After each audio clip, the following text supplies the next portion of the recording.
یہ اس وقت کا واقعہ ہے جب روئے زمین پر انسانی زندگی کی ابتدا حالت میں تھی اور حضرت حوا کے بطن سے ایک لڑکا اور ایک لڑکی پیدا ہوتے تھے۔ ایک ساتھ پیدا ہونے والے لڑکے اور لڑکی کا نکاح دوسری مرتبہ پیدا ہونے والے لڑکی اور لڑکی کے ساتھ کر دیا جاتا تھا۔ حابل اور قابل یہ دونوں حضرت آدم علیہ السلام کے بیٹے ہیں۔ جب یہ جوان ہوئے تو دستور کے مطابق حضرت آدم علیہ السلام نے قابل کا نکاح غازہ کے ساتھ جو حابل کے ساتھ پیدا ہوئی تھی کرنا چاہا تو قابل اس بات پر رضامند نہیں ہوا کیونکہ اکلیمہ غازہ کے مقابلے میں زیادہ خوبصورت تھی جو قابل کے ساتھ پیدا ہوئی تھی۔ حضرت آدم علیہ السلام نے قابل کو سمجھایا کہ یہ اللہ کا حکم ہے، لہٰذا تم یہ بات مان لو، اکلیمہ تمہارے ساتھ پیدا ہوئی ہے اس لیے وہ تیری بہن ہے، اس کے ساتھ تیرا نکاح نہیں ہو سکتا، مگر قابل اپنی بات پر اڑا رہا۔ بالا آخر حضرت آدم علیہ السلام نے ان دونوں بھائیوں کو حکم دیا کہ تم دونوں اپنی اپنی قربانی اللہ کے حضور میں پیش کرو، جس کی قربانی مقبول ہوگی وہی اکلیمہ سے نکاح کا حقدار ہوگا۔ اس زمانے میں قربانی کی مقبولیت کی علامت یہ تھی کہ لوگ اپنی قربانیاں پہاڑ پر رکھ دیتے تھے اور آسمان سے آگ آ کر انہیں کھا جاتی تھی۔ قابل کھیتی باڑی کرتا تھا اور حابل جانور پالتا تھا۔ چنانچہ قابل نے گندم کی بالیاں اور حابل نے ایک خوبصورت موٹا تازہ مینڈھا قربانی کے لیے ایک پہاڑ پر رکھ دیا اور اللہ سے دعا مانگی، یا الہی ہماری قربانی قبول فرما۔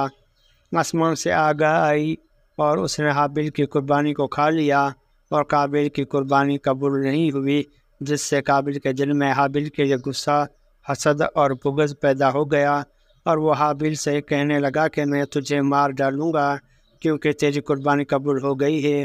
حابل نے قابل سے کہا، اللہ تعالیٰ پرہیزگاروں کی قربانی قبول کرتا ہے، اگر تو میرے قتل کے لیے مجھ پر ہاتھ اٹھائے گا کیونکہ میں اللہ سے ڈرتا ہوں تو میں تجھ پر ہاتھ نہیں اٹھاؤں گا۔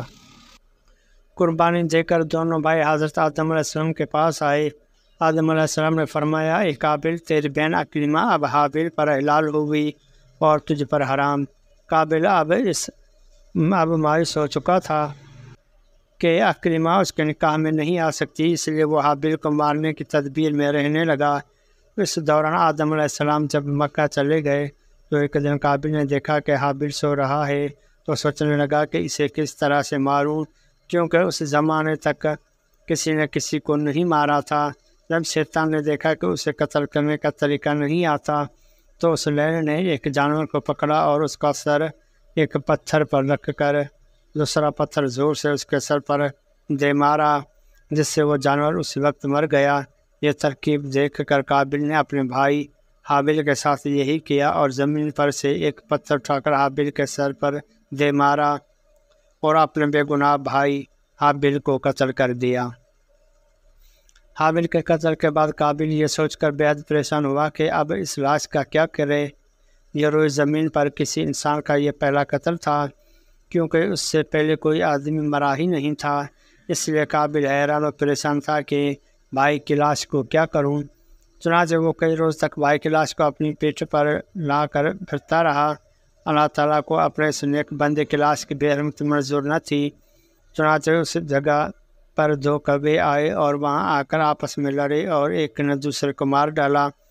پھر زندہ کوے نے اپنی چونچ اور پنجوں سے زمین کو گڑھا کھودا اور اس میں اسے مرے ہوئے کوے کو ڈال کر مٹی سے دبا دیا۔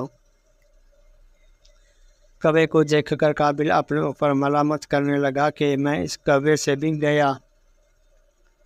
گزرا ہوں کہ اتنا بھی نہیں کر سکا۔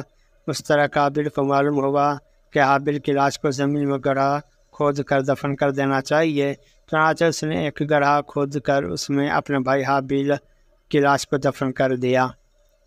جب حضرت آدم علیہ السلام نے مکہ سے واپسی آئے اور حابل کو نہ پایا تو اس کو بہت تلاش کیا مگر وہ نہ ملا۔ لوگوں سے پوچھنے لگا، کسی نے جواب دیا کہ حابل کچھ دنوں سے نام معلوم کہاں گیا ہے۔ حضرت آدم علیہ السلام نے حابل صدمے میں کھانا پینا اور سونا سب ترک کر دیا اور شب و روز وہ حابل کے غم میں رہنے لگے۔ ایک روزہ آپ نے خواب کی حالت میں دیکھا کہ حابیل الگیا سے ایک پدر پکار رہا ہے۔ حضرت آدم علیہ السلام نیند سے چونک کر اٹھے اور زار و زار رونے لگے۔ اسی وقت حضرت جبرائیل علیہ السلام آئے اور حضرت آدم علیہ السلام اور حضرت حوا کو حابیل کی قبر پر لے گئے۔ حضرت آدم علیہ السلام اور حضرت حوا نے قبر کھود کر حابیل کو دیکھا کہ اس کا مغز نکلا ہوا ہے اور وہ خون سے آلودہ ہو رہا ہے۔ یہ حال دیکھ کر آپ دونوں بہت روئے اور حابیل کی لاش کو ایک تابوت میں بند کر کے اپنے مکان میں لا کر دفن کر دیا۔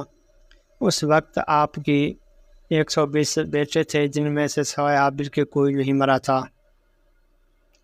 روایت ہے کہ جب حابیل قتل ہو گئے تو 7 دن تک زمین میں زلزلہ رہا۔ قابیل جو بہت خوبصورت تھا، بھائی کا خون بہاتے ہی اس کا چہرہ بالکل سیاہ اور بدصورت ہو گیا۔ آدم علیہ السلام نے قابیل کو اپنے دربار سے نکال دیا اور وہ یمن کی سرزمین عدن میں چلا گیا۔ وہاں ابلیس اس کے پاس آ کر کہنے لگا کہ حابیل کی قربانی کو آگ نے اس لیے کھا لیا تھا کہ وہ آگ کی پوجا کرتا تھا، لہٰذا تو بھی آگ کی پرستش کیا کر۔ چنانچہ قابیل پہلا شخص ہے جس نے آگ کی پرستش کی، اور زمین پر یہ پہلا شخص ہے جس نے اللہ کی نافرمانی کی اور زمین پر خون ناحق کیا۔ یہ وہ پہلا مجرم ہے جو جہنم میں ڈالا جائے گا۔ حدیث میں ہے کہ زمین پر قیامت تک جو بھی خون ناحق ہوگا، اس کے عذاب کا ایک حصہ بوجھ اور گناہ قابیل پر بھی ہوتا ہے، کیونکہ اس نے سب سے پہلے قتل کا طریقہ ایجاد کیا۔ قابیل کا انجام یہ ہوا کہ اس کے ایک لڑکے نے جو کہ اندھا تھا اس کو پتھر مار کر قتل کر دیا، اور یہ بدبخت آگ کی پرستش کرتے ہوئے کفر و شرک کی حالت میں اپنے لڑکے کے ہاتھ مارا گیا۔ کسی بے گناہ کو قتل کرنا خون ناحق بہت بڑا جرم ہے۔ قابیل نے غصہ، حسد اور بغض میں گرفتار ہو کر اپنے بھائی حابیل کو قتل کر دیا۔ اس سے معلوم ہوتا ہے کہ حسد، غصہ اور بغض انسان کے لیے کتنی بری اور خطرناک قلبی بیماری ہے۔ اللہ تعالیٰ نے قرآن میں جو شخص کسی کو بلا بچہ مار ڈالے، جبکہ اس نے ارشاد فرمایا نہ کسی کو قتل کیا تھا اور نہ زمین میں فساد پھیلایا تھا، تو گویا اس نے تمام لوگوں کو قتل کر دیا۔ اور جو شخص کسی بے قصور شخص کے قتل سے باز رہے، گویا اس نے تمام لوگوں کو زندگی دی۔